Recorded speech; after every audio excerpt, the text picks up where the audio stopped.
Hello everybody and welcome back to another episode of Splatoon. Last time we went over the regular battle mode known as Turf War. And in this episode we're going to be diving into the 3 ranked battle modes of Splatoon, beginning with Splat Zones. Now, as with the Turf War video and the subsequent videos that will follow, I'm going to go over the history of the mode, basically when it was announced and everything, how it was announced, the description of how the mode works, if there are any extra rules to the mode, I'll go over those, and anything really necessary. Oh, and trivia, basically. So, first and foremost, Splat Zones was announced back on March 23rd of 2015, actually when press and video game journalists from around the world were invited to a Nintendo-hosted event in Seattle, and it was revealed this mode existed, but it wouldn't be available at launch, rather it would be available at a later date. And that later date turned out to be June 1st of the same year, and it unlocked the ranked battle section of the lobby, and it was only accessed after the player character reached level 10. Now, I think that stayed the same consistently. I don't think they've changed it up since they buffed the level gap from 20 to 50, so I assume that's not been touched. But anyway, that's how Splat Zones was revealed to the world. And also, before I carry on, once again, thanks to LaterGator2U for joining me for the gameplay footage that you are currently seeing while I'm going over all this. Check him out down below.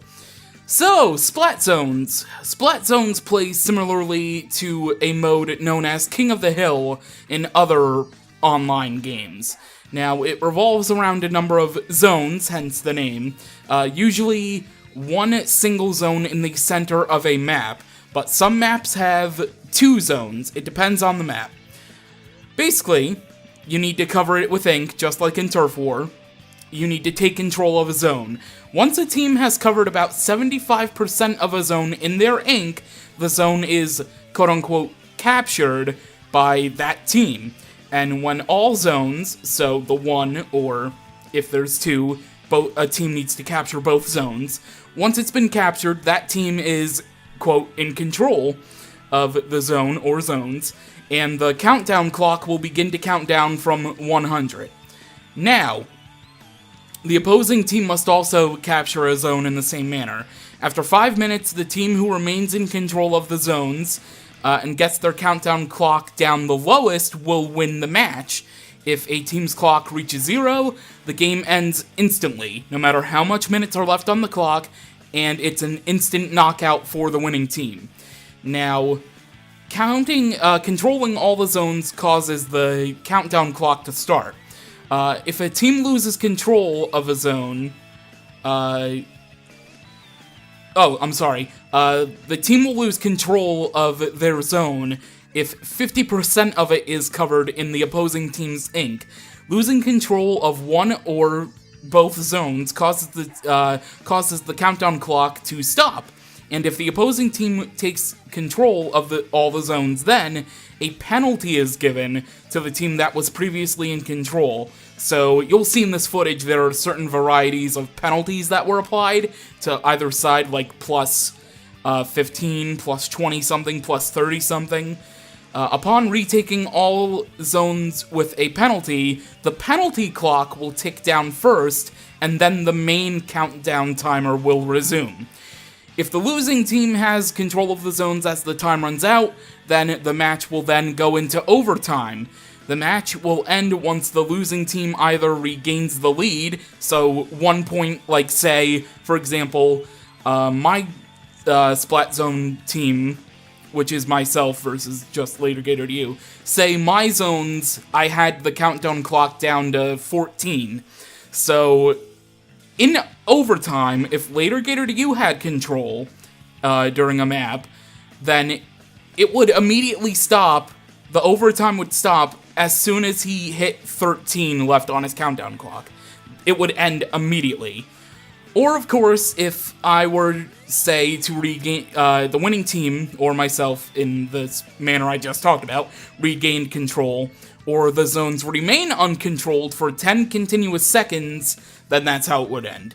The total time for a team to win a match after they control a zone without additional penalty or losing control is 60 seconds, however. So, I basically just went over the overtime rules. I'll go into further detail about that in case that was a little confusing. Overtime will begin if the losing team, with a higher timer count, has full control of all the zones. At that point, overtime will end. At this point, overtime will end when A, the losing team lowers their timer below the winning team's timer, thereby giving the losing team the victory. So again, if I had 14 and later Gator to You had overtime rules applied and he reached 13, he'd win. B, the losing team loses control of the, or A, Splat Zone, and cannot regain control within 15 seconds. Or C, the winning team, at that point, retakes control of the Splat Zones. Note that on maps where there are 2 Splat Zones, however, the winning team only needs to control one of the 2 Splat Zones to end the match. So, there you go. Now I'll go over the penalty. The penalty assigned to a team is dependent entirely on their performance. The opposing team's progress is not taken into account. The penalty for losing control of a zone is calculated as follows. X equals time remaining when team first captured the zone. Y equals time remaining when the zone was captured by the opposition. Penalty equals 0.75 times X minus Y. That's how penalty works. The value is rounded to the nearest integer and added to the existing penalty. So if X equals 100, 1 is added after rounding. Quote-unquote time remaining is the sum of the main timer and any penalty in effect. The value of X is set when a team regains control of the point from an opponent, but not when regaining control from a point in its neutral state, I should say. So that is basically how everything with Splat Zones works, and also I will be giving my personal rankings of each of these maps, of course, after we go over a bit of trivia with how Splat Zones is. Alright, so the trivia for Splat Zones. Obviously, I mentioned earlier it resembles a King of the Hill mode. Basically, think Team Fortress 2 if you've played it. Very similar. They're very similar. And also a little bit of trivia. A second for the countdown timer in Splat Zones is 0.75 seconds in real time. I actually never knew that until looking up the information for this video. So, there you go. And now, it is time to give my personal rankings for all of the maps on Splat Zones, while you see the remainder of the footage. So, Arowana Mall. I don't know why I tried pronouncing it Arowana. Arowana Mall. I would give it a 3 out of 5. Again, most of these maps I prefer in Turf War. Some of them I prefer for the other modes. And Splat Zones, I'd say, is like the weakest. Tower Control also. So 3 out of 5 for Arowana Mall. Black Belly Skate Park, I would give it a 4 out of 5. It's I find it very fun in Splat Zones. I can't really say the same for other zones. It also depends on how you're feeling that day when you play the game, I guess. But yeah. Anyway, Salt Spray Rig, I'll give it a 3 out of 5. It's neither here or there for me for a Salt Spray. Urchin Underpass 1.0. I didn't really play a lot of online multiplayer, like the ranked battles on the first Urchin Underpass, so I guess I'll give it an incomplete for 1.0, and 2.0, I'll give it a 3 out of 5. Walleye Warehouse, 4 out of 5. Port Mackerel, 2 out of 5. Port Mackerel, I didn't really like Splat Zones with. Kelp Dome, I'll give it a 4 out of 5. Bluefin Depot, oh man, I don't know if it's reached that point in the video yet, but the Bluefin Depot match, if it's currently playing or if it hasn't played yet, it probably has by now, but the Bluefin Depot match Oh my god, that was so amazing. Me and Later Gator you were going over how we were freaking out the entire time during the Bluefin Depot match. It was so awesome. If you want to go back, if it's already happened, you can play it back and slow down the footage if you can, if you're able to. It's really, really cool. More Bluefin Depot, I'll give it a 4 out of 5. Did I already give one? I might have already given one, but I'll change it to 4 out of 5 if I already did give one. Moray Towers, I'll give it a 3 out of 5 for Splat Zones. Camp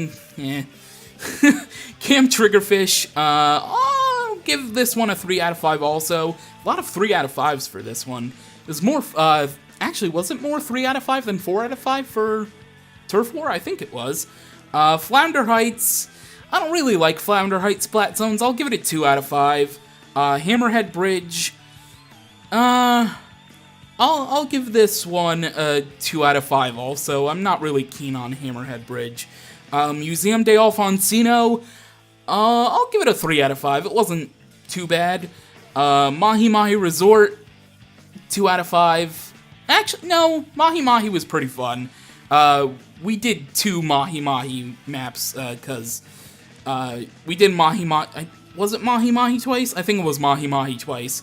Oh yeah, it was Mahi Mahi twice, because, we lost connection during the first match. Obviously, it's not present in this overall footage. We lost connection during the first match, and we don't know why, but we assume it ended up being because, the map rotation changed up. I haven't gone over that yet, map rotation. I'll go over that at a later point. I still have a lot to go over in this series. But Mahi Mahi Resort, I'll give it a 3 out of 5. Piranha Pit, I'll also give it a 3 out of 5. And Anchovy Games, I'll give that one a 4 out of 5. I really had fun with Anchovy. I don't know. It really depends on how you feel that day, I guess, while you're playing a map. But anyways, that is going to do it for everything as far as Splat Zones go. So, now, I guess we're gonna get out of here, enjoy the rest of the battles, if I haven't talked over the limit of time, and if not, then enjoy the rest of the OST that is currently in the background, enjoy the rest of the matches in their 4 times sped up glory, and next time on Splatoon, we'll be covering the next ranked battle mode, Tower Control. So with that, thank you for watching, and I will see you next time!